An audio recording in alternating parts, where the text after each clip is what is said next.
Thank you for joining us on this podcast for today's book review. What if everything you thought you knew about a classic monster was really just the tip of the iceberg? Today, we're cracking open a book that honestly changed horror forever. Not just for the scares, though there are plenty of those, believe me, but also for the fascinating insights it gives us into, well, human nature, fear, and the unknown. We're talking, of course, about Bram Stoker's masterpiece, Dracula, which came out way back in 1897. But we're not just going to read it, are we? No. We're going to pull out the most remarkable details, those surprising moments, and yeah, the chilling facts that make this story so much more than just a simple, scary tale. You know, this novel is put together almost like a true crime dossier. It's pieced together from journals, letters, telegrams, even newspaper clippings. It's kind of like getting a secret file delivered right to your ears. And that's not just a stylistic thing, it's actually a brilliant way Stoker just plunges you into the horror as it unfolds. It makes it feel less like fiction and more like, I don't know, an authentic, terrifying case study that you're piecing together yourself. So our mission today is to take you on Jonathan Harker's initial journey first, show you the terrifying reality he starts to uncover, and then follow that unfolding horror as it touches other people, leading to this desperate hunt against an ancient evil. Hopefully you'll walk away with a much deeper understanding of this iconic tale and its characters. Okay, let's get into it. Our journey starts on May 3rd with Jonathan Harker. He's a young English solicitor, seems quite ordinary at first. He's leaving behind his fiancée, Mina, remember her. She's important for what he genuinely thinks is just a straightforward business trip. He's heading east from Munich, into this land that immediately feels different, profoundly different. As he puts it himself, it's like leaving the West and entering the East. Try and picture yourself with him, maybe in Klausenberg enjoying his dinner of paprika Händel, which, by the way, was apparently so good he made a mental note to get recipe for Mina. A little human touch there. And thankfully, he has what he calls a useful smattering of German to help him get by. Now, before he even left London, Jonathan actually did a bit of homework at the British Museum. Smart guy. He looked into Transylvania, learned about the 4 distinct nationalities there: the Saxons, the Wallachs, the Magyars, and the Seklis. And the Seklis, they proudly claim they were descended from Attila and the Huns. So quite a heritage. And here's where it gets really interesting and maybe a little unsettling. He read that every known superstition in the world is gathered into the horseshoe of the Carpathians, almost like it was the center of some sort of imaginative whirlpool. Can you almost feel that whirlpool forming around Jonathan already? It really sets the stage, doesn't it? The first signs, the omens, they started quite subtly for him. He didn't sleep well one night. There was a dog howling constantly under his window. Strange dreams. He also noticed the locals, the Slovaks, he describes them as picturesque, but barbarian, looking like an old Oriental band of brigands.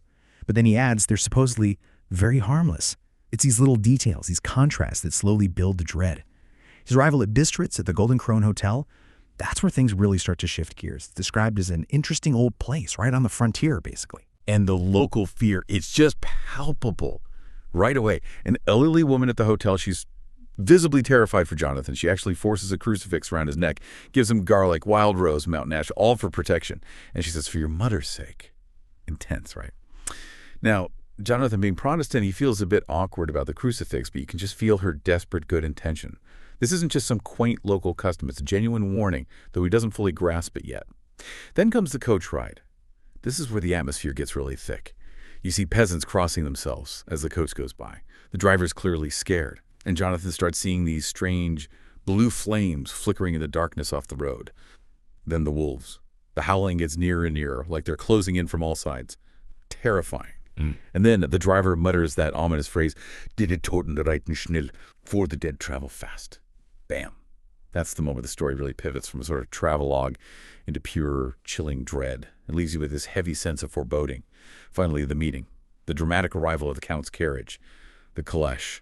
Drawn by these coal-black and splendid animals. Very gothic. The driver is tall, his face hidden by a great black hat. But as he helps Jonathan down, Jonathan feels this grip of steel. And then he sees the driver's eyes, very bright eyes, which seemed red in the lamplight. This is our introduction to the Count, or at least his presence, and it's immediately clear he's more than just some nobleman, and that connection to the driver. It raises questions right away. Welcome to Castle Dracula, which turns out to be a gilded cage, really. The Count's welcome sounds warm enough at first. Oh, welcome to my house. Enter freely, go safely, and leave something of the happiness you bring. But there's just something unsettling underneath it all, isn't there? Jonathan immediately notices that handshake again. So powerful. So similar to the coach driver's grip. You just can't shake the thought that maybe they're the same person. And the Count's peculiarities, they become obvious pretty quickly. He refuses to eat with Harker, claims he's dined already, and do not sup. He also seems to never sleep. He's an insomniac, apparently, but incredibly learned, knows a lot about England and his ambition. It's chillingly clear. His English is excellent, perfect even, but he wants more than that. He desires to be completely undetectable in London, to be master there, to not be known for a stranger. He's grilling Jonathan for details about London real estate, specifically Carfax Abbey, his newly purchased estate near London. This isn't just some eccentric old count. There's a deep, calculated plan here, a kind of stealth invasion.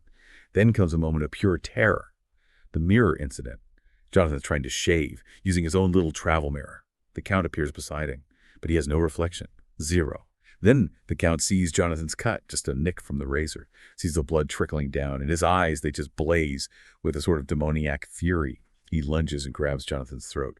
It's the crucifix, the one the old woman gave him, hanging around Jonathan's neck. Touching it seems to instantly calm the Count's fury, but the Count is disgusted. He grabs a little shaving mirror and flings it out the window, shattering it on the stones below. It's a huge aha moment, right, for Jonathan and for us. It confirms the Count's unnatural nature and reveals this crucial vulnerability to sacred objects. Jonathan starts exploring the castle then, trying doors. His fears are confirmed. Every door is locked and bolted. He cannot leave. The chilling realization just hits him. The castle is a veritable prison, and I am a prisoner. What a contrast to that initial welcome. The Count then starts giving these history lessons, but they're weird. He talks about battles, about his Seckley ancestors, as if he was actually there. He connects his house and his name to his own immense pride. He talks about a Dracula who fought the Turks, crossed the Danube River like a voivode that's like a warlord or governor. He's linking himself to this powerful, ancient, and frankly brutal lineage. And then, maybe the most horrifying moment Jonathan experiences inside the castle, the encounter with the three women. These seductive, terrifying figures corner him. He's almost their victim. But the Count appears, claiming him. This man belongs to me. Possessive, isn't it? And then, oh, this is grim. The Count gives them something else, a bloated, prostrate bag, implied to be a baby or small child. Just horrifying. It shows the Count's absolute control over these creatures and his utter depravity. Jonathan becomes desperate. He's forced to write letters home, pretending everything's fine. But he cleverly plans to write secret messages to Mina in shorthand, a code the Count won't understand.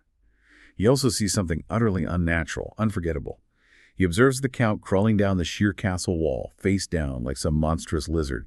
It's a visual that just burns into your brain, completely defying gravity and nature. In a desperate escape attempt, Jonathan finds a room, kind of hidden away. It's full of gold, old Turkish money jewels. Hints of the Count's vast, ancient, maybe ill-gotten wealth. He tries the main door again, still locked, so he decides he has to risk it. He's going to try and climb down the wall, just like the Count did. Insane courage, born of desperation. He even tries to kill the Count while he finds him sleeping in one of those earth boxes. He grabs a shovel and strikes him, making a deep gash above the forehead. But the image of the Count's face in that moment, bloated face, blood-stained and fixed to the grin of malice, truly disturbing, doesn't seem to kill him. Shortly after this, the gypsies arrive. The Stigini, they're called, along with some Slovaks. They're carrying great square boxes, which seem empty. These are the 50 boxes of Transylvanian earth, absolutely crucial to the Count's plan. They're his ticket to England. Meanwhile, back in England, while Jonathan is still trapped, the Count's shadow starts to spread, unseen at first. We learn about Lucy Westenra's life. She's received 3 marriage proposals. Popular girl, Dr. Seward, Quincy P. Morris, an American, and Arthur Holmwood. She accepts Arthur. Seems like a happy, normal life is ahead for her. Mina, Jonathan's fiancée, comes to visit Lucy in the seaside town of Whitby. There, they meet a character called Mr. Swales. He's this cynical old local man. He hangs out in the churchyard and basically dismisses all superstitions, makes fun of the gravestones. His skepticism is such a stark contrast to the supernatural horror that's about to descend. At the same time, we're introduced to one of the strangest characters, Renfield. He's a patient in Dr. Seward's lunatic asylum. Seward calls him zoophagous, which means life-eating. Renfield starts by eating flies, then progresses to spiders, then birds. He desperately wants a cat. He has this bizarre belief that he's absorbing their life force to gain immortality for himself. But his strange behavior takes a really dark turn when he starts muttering the master is at hand and becomes suddenly violent. It's this very specific, very weird connection to the Count, showing his influence reaching even into the asylum walls. Back in Whitby, Lucy starts sleepwalking. This is where her trouble really begins. Mina finds her one night out on a cliff near the old churchyard in her nightgown. And after this incident, Mina notices two tiny little red points like pinpricks on Lucy's throat. Uh-oh. Then a massive storm hits Whitby, and a foreign ship, a schooner called the Tsarina Catherine, arrives. Though, other accounts often call it the Demeter, even if the log here names it Catherine. It basically crashes into the harbor. Eerily, there's a dead steersman found tied to the ship's wheel. He's clutching a crucifix. The ship's log is found too. It tells this terrifying story of the crew disappearing, one by one, amidst this persistent, unnatural fog during the voyage. And the moment the ship runs aground, a huge dog, like a wolf, is seen leaping off the deck and vanishing into the town. This ship, tragically, carried those 50 earth boxes from Transylvania to England. Its arrival marks the real start of the horror on English soil. Lucy's health just plummets after this, rapidly. She becomes pale, weak, languid, gasping for air. Dr. Seward is baffled, completely out of his depth. He calls in his old mentor, Professor Van Helsing from Amsterdam. Van Helsing is brilliant, but definitely unconventional. He thinks outside the box. And he immediately suspects something supernatural, something beyond normal medicine. He organizes blood transfusions to try and keep Lucy alive. Brave men step up. Dr. Seward gives blood. Arthur, her fiancé, gives blood. Later, Van Helsing himself and Quincy Morris, too. Van Helsing also uses garlic flowers, placing them around Lucy's room, and gives her a crucifix. He stresses how important these are. But then, tragically, Lucy's own mother, meaning well but completely misunderstanding, removes the garlic because the smell bothers her. She doesn't realize she's just undone all the protection, basically sealing her daughter's fate. It's heartbreaking, really. Ignorance leading to tragedy. Despite everyone's best efforts, Lucy dies. Her poor mother dies of shock shortly after. It's just devastating. The funeral is arranged. But then Van Helsing drops another bombshell on Dr. Seward. He reveals he's also qualified as a lawyer, and he needs to examine Lucy's papers. Why? Because he has this chilling plan to perform an operation on her, in her coffin, after the funeral. You can feel the conventional world just collapsing around them, can't you? And then a terrifying new development starts happening in London on Hampstead Heath. Children are being lured away at night by a mysterious bloofer lady, that's beautiful lady in child speak. They're found later, unharmed mostly, but with those same identical small wounds on their throats. It points directly back to Lucy. She's clearly not at rest. Van Helsing and Dr. Seward decide they have to investigate Lucy's tomb at night. First they find the coffin empty, then later they check again and she's back. But she looks horrifyingly vital, more rose and more beautiful than she ever did in life. Van Helsing explains the terrible truth. She is Nosferatu, an ancient term for a vampire, one of the undead. This completely changes everything they thought they knew. He proposes the unthinkable. They must stake her through the heart to truly kill the monster she's become and set her soul free. Arthur, her fiancé, is naturally horrified, devastated. But he eventually agrees, especially after he witnesses the vampiric Lucy preying on a small child. Van Helsing then uses the host, the consecrated communion wafer, to sterilize her tomb, using sacred power against this unholy presence. Finally, the core group forms. It's Jonathan Harker, who has managed to escape the castle and return, traumatized but alive.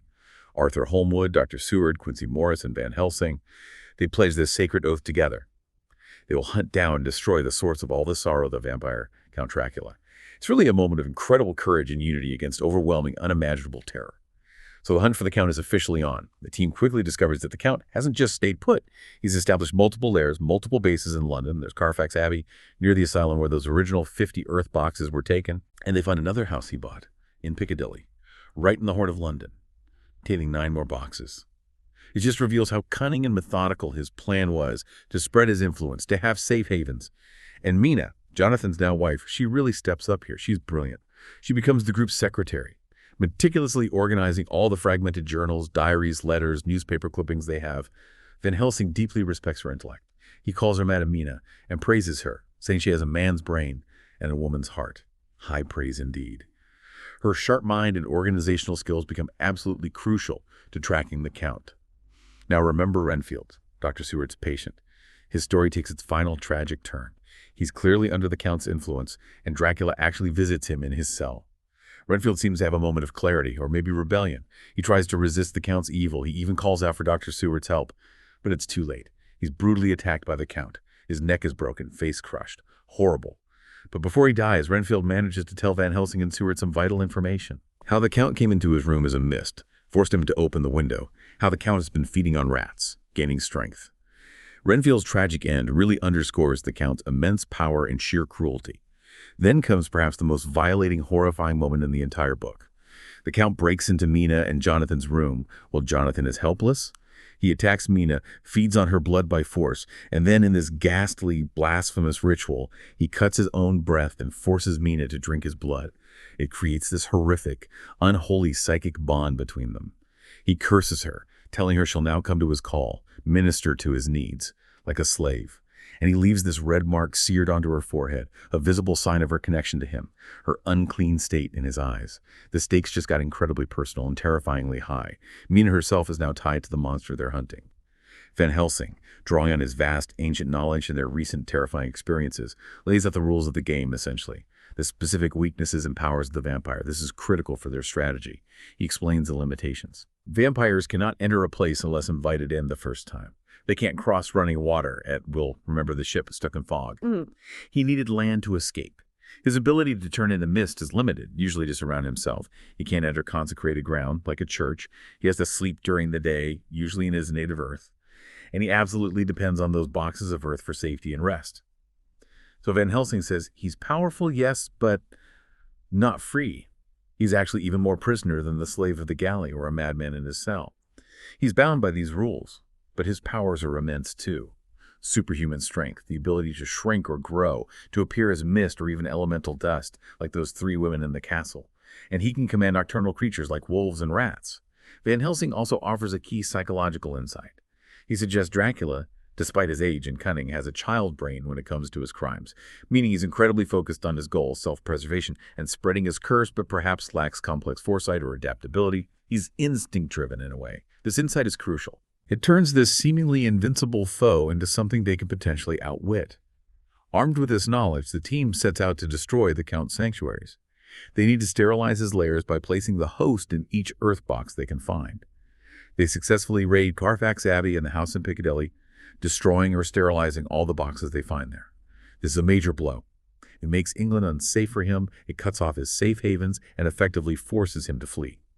Dracula, now vulnerable in London, is forced to escape. He books passage on a ship, the Tsarina Catherine again, heading back towards Varna, near his homeland. And this is where Mina's terrible bond becomes, ironically, their greatest asset. Van Helsing realizes he can hypnotize Mina, and through her connection to the Count, she can track his journey. Under hypnosis, she describes what the Count senses: lapping waves, rushing water, and creaking masts. They know he's at sea, so the team makes a strategic split. They have to intercept him before he reaches the safety of his castle. Van Helsing and Mina will travel overland directly towards Transylvania, aiming to cut him off at Castle Dracula itself.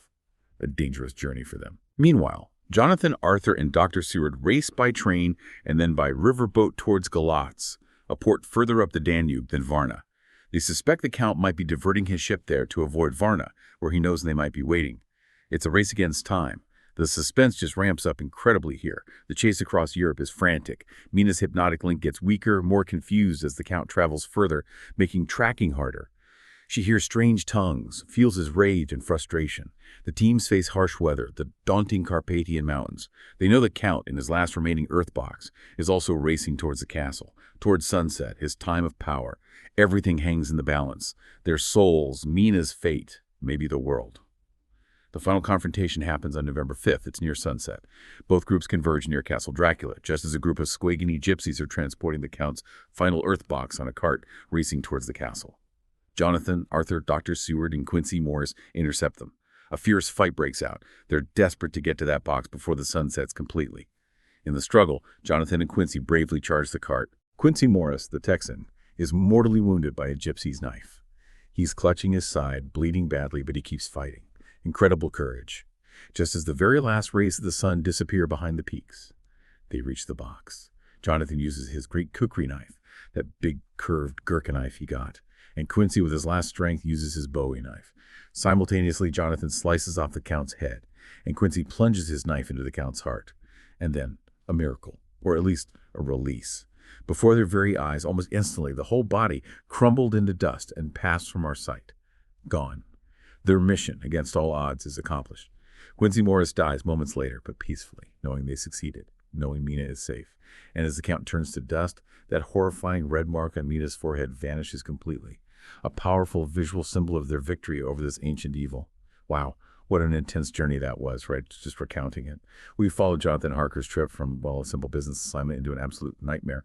We saw poor Louis Westerno's tragic transformation and eventual release. And we witnessed this relentless pursuit of an ancient evil by this diverse group of incredibly brave people. You know, this story, it really isn't just about monsters and scares. It's about the enduring power of human courage, of friendship, loyalty, and, belief in the face of something truly unimaginable. It really makes you question what we accept as fact and what we might quickly dismiss as just superstition. Think about it, these characters, they had to completely throw out their modern, rational understanding of the world to even believe what they were up against, let alone fight it. So, here's a thought to leave you with. If one man's, like Van Helsing's, unwavering belief in ancient lore, and another's, like Seward's or Jonathan's, desperate need to understand what they were seeing, if that led them to confront such an ancient, insidious evil, what impossible truths might be hiding just beyond the edge of our own everyday understanding? What might you confront if you allowed yourself, just for a moment, to truly look beyond the conventional? Anyway, something to think about. I really encourage you to pick up Bram Stoker's Dracula if you haven't read it, or maybe reread it with some of this in mind. It's truly a masterclass in suspense, atmosphere, and character. You won't regret it.